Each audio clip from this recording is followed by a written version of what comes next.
Namaste, welcome.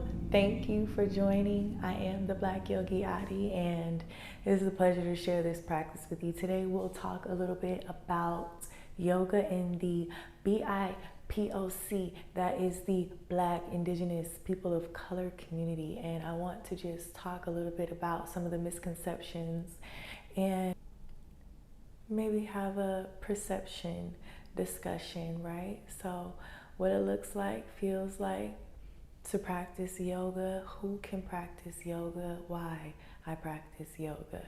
So, three things that I most commonly hear. I don't look like you, or my body type isn't like yours, so I can't practice yoga. That is myth and false. Number one, you don't have to look like anything to practice yoga. Yoga is an inner journey, which allows it to be for everyone, right? Anyone who chooses to.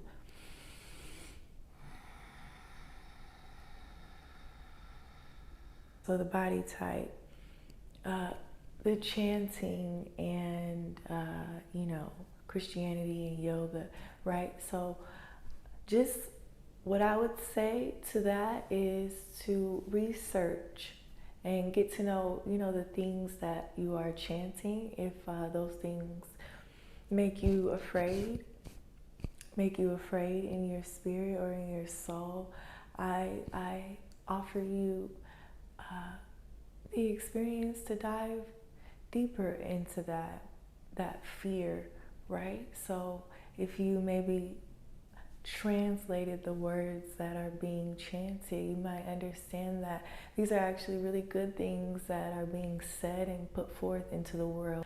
And just because it's not, your native tongue or your language, that doesn't necessarily mean that it is a bad thing or an adverse thing. So I just offer you that space to, research and get to know the things that you're chanting,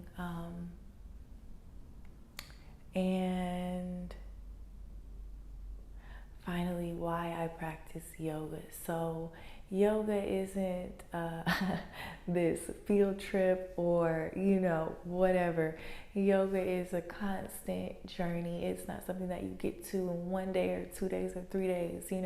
It's an inner journey. It's a journey. And the reason why I practice yoga and why I really find it beneficial for my life is because it is a pivoting point. It is a space to take the reflection from outside here and bring the reflection back inside here, right? So instead of, blaming yourself, blaming other people, or, projecting things into other people, you'll just take a step back and a step here, right? And it gives you the access to a deeper, truer, a deeper,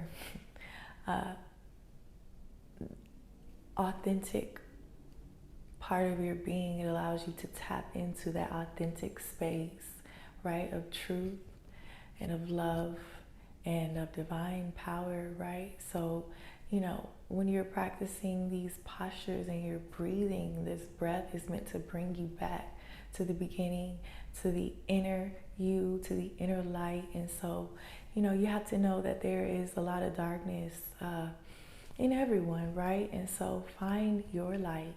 My light happened to be when I started practicing yoga. It's something that I started and I tried it, and it had an impact on me on the very first try, and it was magical. All I basically want to say is that this practice of yoga, this breath, it has no face, no race. It's not black or white or brown or blue. It's made for you. And dig deep and understand that this is a deep, deep, deep science. It transcends any human things that we can try to I don't know. I just want to speak very kindly and, not be rough on people, because people have, they have whatever they have, and they have whatever they're carrying, and that's okay. I'm definitely not here to push yoga onto anybody. If you want to practice, I'm here. I'm going to be practicing. I'm open to share. I love sharing this practice. It really benefited my life in more ways than none. And so thank you for your time. Please subscribe to my YouTube channel. I'm really trying to share this practice with as many people as possible. And leave your comments below. Really tell me what you want to see and what you are interested in. I make videos by request. I definitely don't mind making a video based on requests and what you have to say.